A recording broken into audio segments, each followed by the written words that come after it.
In an interview with the Wall Street Journal today, Donald Trump said he expects Bill Pulte, his newly installed acting director of national intelligence, to begin firing people.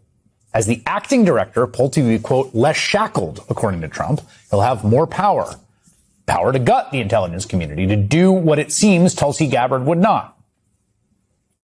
And it's an acting position. It's not a permanent. He's not going to be permanent because, I don't think he'd want to be permanent. But he's a very smart guy, and he may find out some things about the rigged elections, et cetera, et cetera. It's Ken Harbaugh with the MeidasTouch Network. Eventually, our luck is going to run out. That might sound like a strange thing to say given how much damage Donald Trump has already done to this country, but I remember 9/11 vividly. I was on deployment at the time, commanding a reconnaissance crew in the Pacific. I know a lot of us remember what it felt like to see America attacked on that scale. And we are exposed now like never before, with an administration that cares more about chasing conspiracy theories than protecting our national security.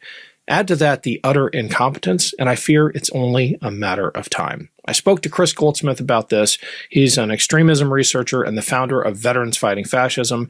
He's also the producer of a new Valor Media podcast about the World Cup, which, as the biggest sporting event in the world, also makes it a massive target at a time when America is less prepared than ever. I'll let Kris explain. Here's our conversation.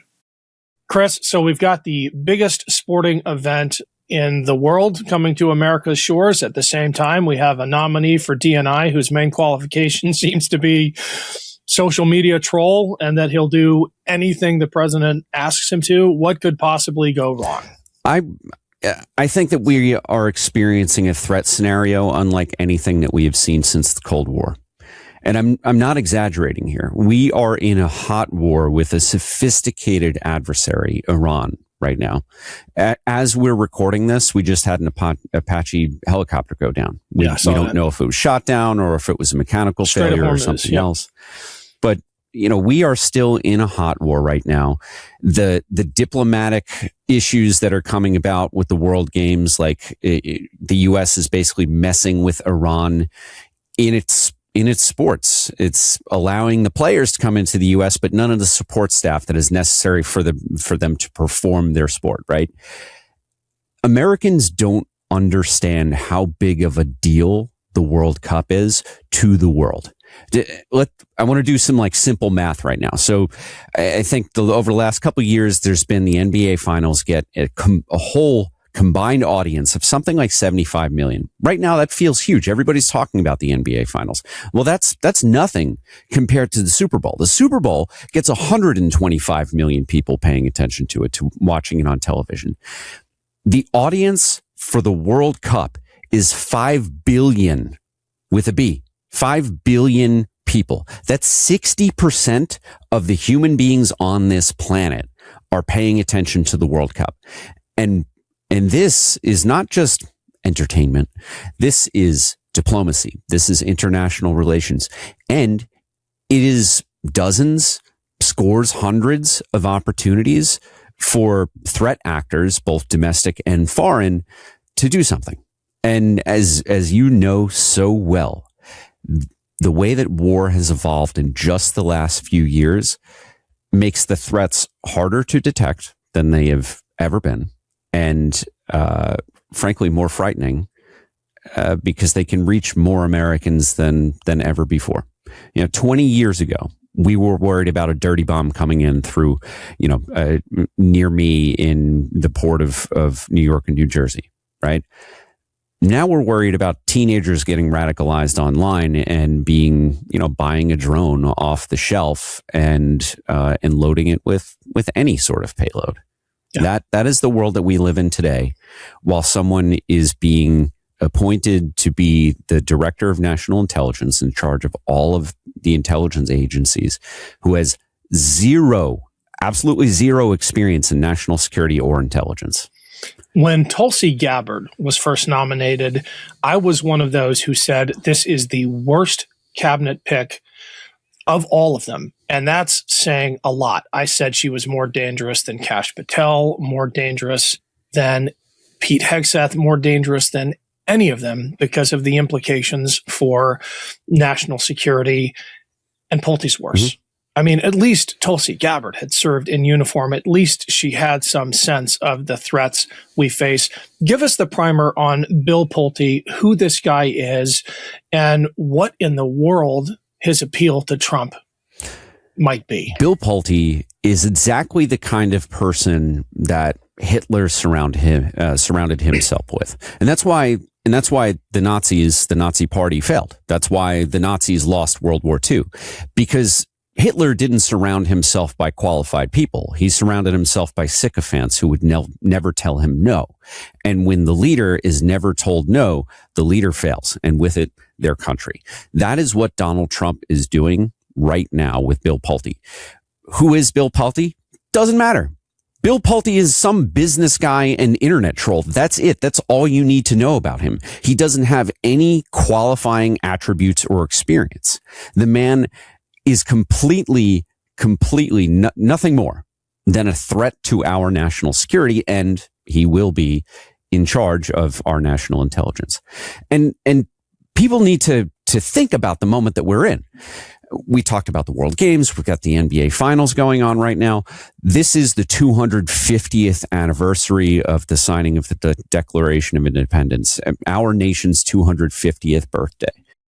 Hey everyone, quick break to say thank you. My last trip to Ukraine was made possible by those of you who signed up for my Substack page. There's a free option too, but the paid subs, which help cover my trips, start at just $8 a month, which actually goes a lot farther than you might think given how cheap it is to sleep in a trench. I'll be going back, and I'll also be posting frequent updates from the front until then. And we've got the Meidas Defense Weekly Substack Live on Wednesdays at 11 a.m.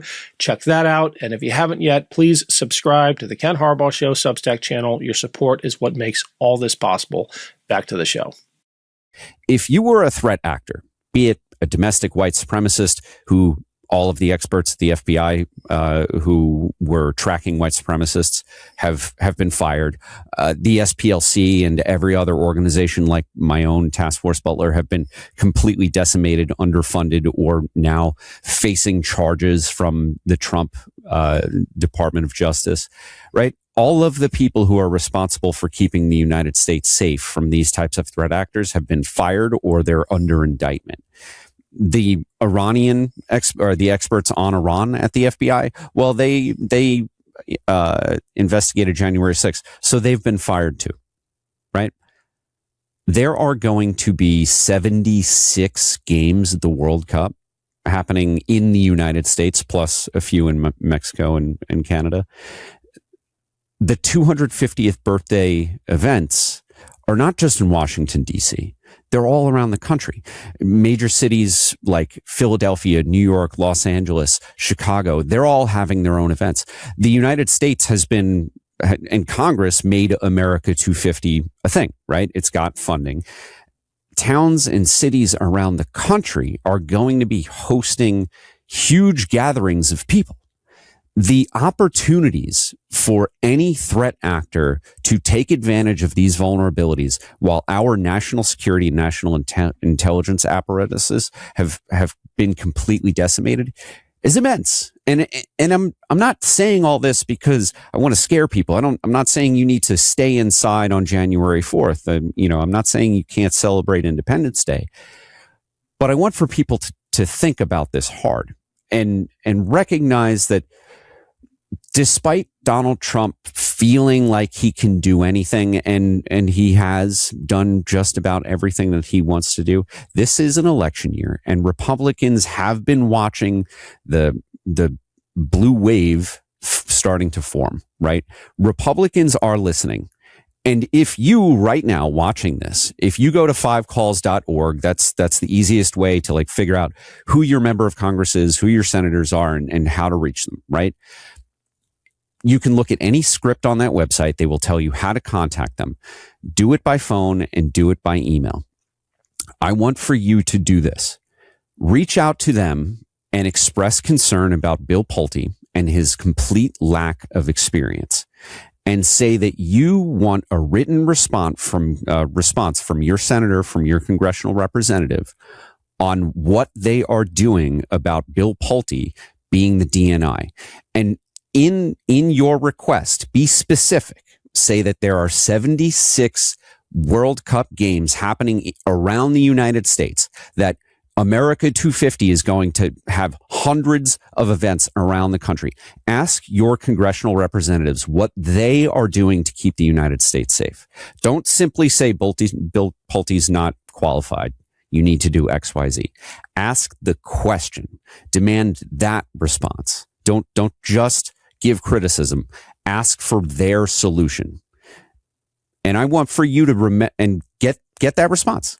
Get that response, because if they do nothing, if they say their response is, oh, well, Bill Pulte is great or whatever, you having that on the record in an election year is really valuable. And you need to let your friends and your neighbors know who is dismissing our national security, because the chances of something happening this summer doesn't have to be tremendous.